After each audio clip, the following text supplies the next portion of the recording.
Hello guys, I am Priyanshu Sharma from सम्राट nursing academy. आज हम बात करने जा रहे हैं फिजिक्स का बहुत इंपॉर्टेंट टॉपिक जिसको बोलते हैं units and dimension.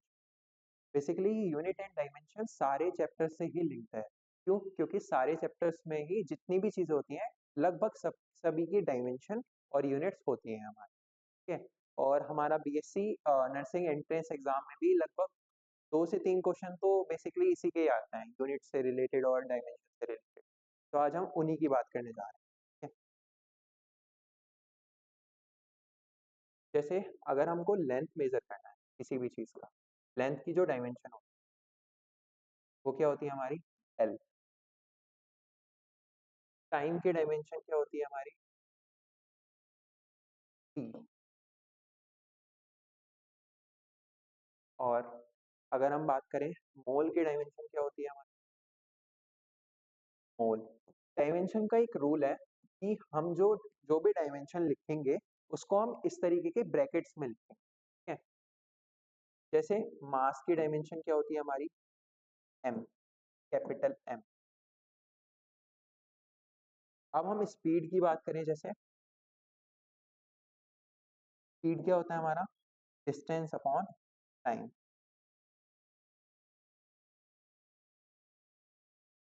Time. Distance की डायमेंशन हमारी क्या होती है? एल। टाइम की डायमेंशन क्या होती है हमारी? टी। डायमेंशन का एक रूल है कि हम ना डायमेंशन को कभी भी फ्रैक्शन की फॉर्म में नहीं लिख सकते, मतलब कभी भी हम डायमेंशन को पी अपॉन क्यू की फॉर्म में नहीं लिख सकते। तो ये जो अपॉन में टी है को हम ऊपर लेके जाएंगे तो क्या आएगा? L T minus one. ठीक है। टी को ऊपर लेके गए तो टी की पावर कितनी हो गई? -1। लेकिन हम डायमेंशन में ऐसे नहीं बोलते कि पावर -1 हो गई, हम इसको ऐसे पढ़ते हैं कि एल टी माइनस वन। जैसे हम नेक्स्ट बात करें एक्सीलरेशन। एक्सीलरेशन, देखो हमें यूनिट और डायमेंशन हम इजीली जब ही निकाल सकते हैं किसी भी चीज की जब हमको फॉर्मूले पता हो। अगर हमें फॉर्मूले ही नहीं पता होंगे तो हम डायमेंशन और यूनिट्स नहीं निकाल कर सकते। ठीक है। जैसे एक्सीलरेशन का फॉर्मूला होता है change in velocity, rate of change in velocity upon time. तो change in velocity upon time. तो वेलोसिटी चेंज हुई है रहेगी तो वेलोसिटी ना वो। ठीक है। तो वेलोसिटी की हमने पीछे डायमेंशन निकाली, क्या थी? L T minus one. और टाइम की डायमेंशन क्या है? टी। टाइम की डायमेंशन टी और वेलोसिटी की dimension L T minus one. अब सिंपल सा रूल है, पहले ही हमने पढ़ लिया कि डायमेंशन को हम फ्रैक्शंस में नहीं लिख सकते, टी अपॉन क्यू की फॉर्म में नहीं लिख सकते। तो हम क्या करेंगे कि जो एल टी माइनस वन है और नीचे जो टी है इसको हम ऊपर ले आएंगे तो इसकी पावर भी कितनी हो गई? -1।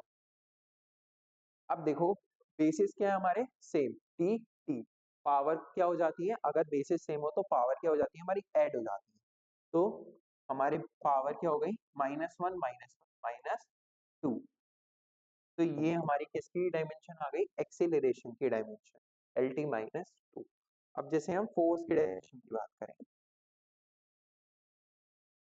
फोर्स का फॉर्मूला होता है मास इंटू एक्सीलरेशन। मास की अभी ये पीछे हमने डायमेंशन पढ़ी, क्या होती है? एम।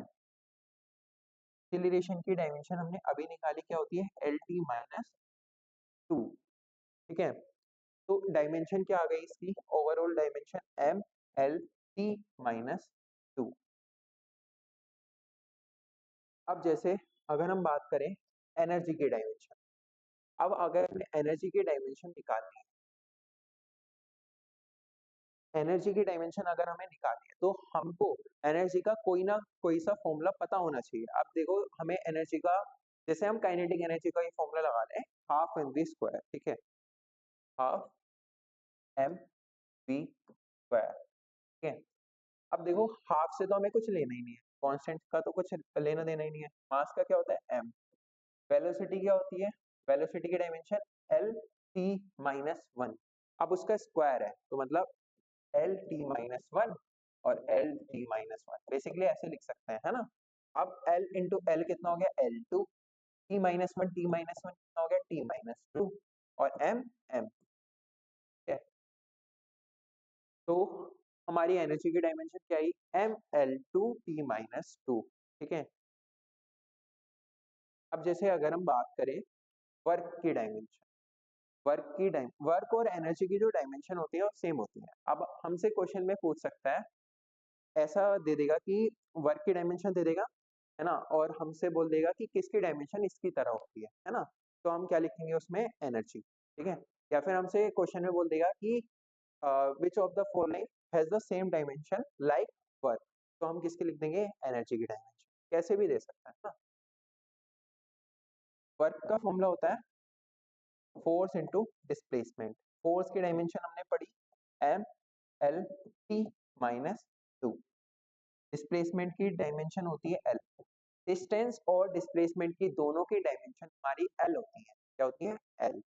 अब हमारी जो डायमेंशन आई M L L, basis same तो पावर क्या हो जाएगी, ऐड, तो M L two T minus two, ये आ गई हमारी किसकी डायमेंशन, वर्क की डायमेंशन। ठीक है, अब हम आगे बात करते हैं। जैसे आजकल क्वेश्चंस में पूछ लेगा कि इन ग्रेविटेशनल फोर्स का फॉर्मूला होता है हमारा G M one M two upon R square. इस फॉर्मूले को दे देगा और हमसे बोलेगा कि ये जो कांस्टेंट जी है, जिसको बोलते हैं हम ग्रेविटेशनल कांस्टेंट, जिसकी वैल्यू होती है 6.67 इंटू 10⁻⁻11, इसकी यूनिट बताओ या फिर इसकी डायमेंशन बताओ। हमसे पूछ सकता है कि ये जो जी है, कैपिटल जी, इसकी हमारी डायमेंशन क्या होती है ना। ये फॉर्मूला हमें गिवन भी हो सकता है या नहीं भी हो सकता, लेकिन इसकी हमसे डायमेंशन पूछ लेगा कि जी की डायमेंशन बताओ। तो हम कैसे निकालेंगे, फोर्स का फॉर्मूला है G M one M two, तो जी को सिर्फ इधर रखेंगे, बाकी सबको इधर लिखेंगे, तो आर स्क्वायर इधर आ गया, एम वन एम टू यहाँ पर मल्टीप्लाई में है जी के, इधर आके क्या आ जाएंगे, डिवाइड। ठीक है, तो ये हमारा जी का फॉर्मूला आ गया बेसिकली।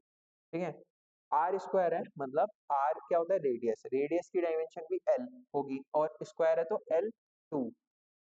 फोर्स की डायमेंशन हमने पढ़ी ही है पीछे, M L T minus two होती है। ठीक है,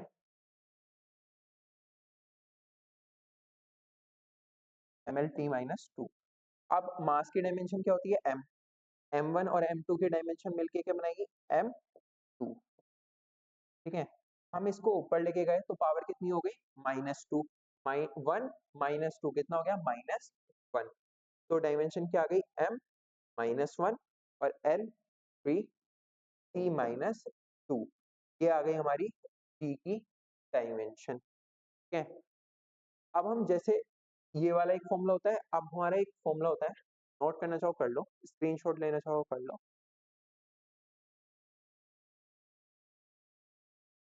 अब हमारा एक फॉर्मूला होता है इलेक्ट्रोस्टैटिक फोर्स का, क्या होता है, K Q one Q two upon R square. ठीक है, इलेक्ट्रोस्टैटिक फोर्स का फॉर्मूला है हमारा। अब इसमें भी हमसे क्या बोल सकता है कि ये जो कांस्टेंट है के, इसकी डायमेंशन क्या होगी, हाँ, ये हमसे डायमेंशन पूछ सकता है।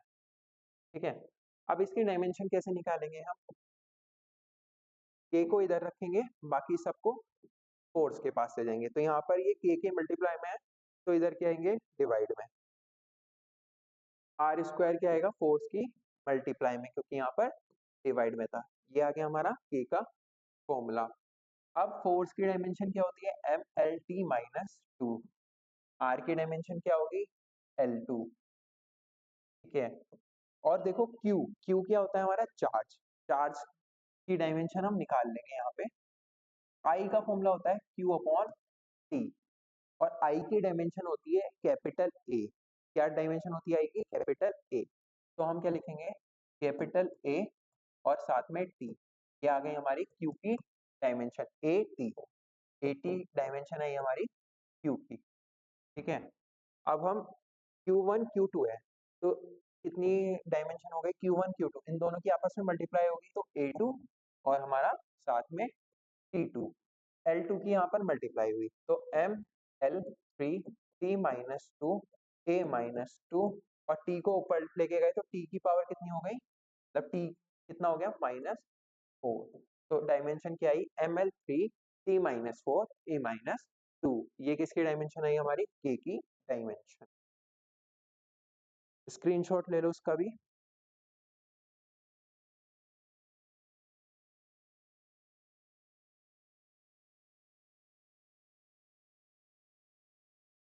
अब देखो एक फिजिकल क्वांटिटी होती है लुमिनियस इंटेंसिटी। लुमिनियस इंटेंसिटी जिसकी डायमेंशन जो होती है वो होती है हमारी सीडी। क्या होती है सीडी डायमेंशन होती है। लुमिनियस इंटेंसिटी की डायमेंशन क्या होती है हमारी सीडी।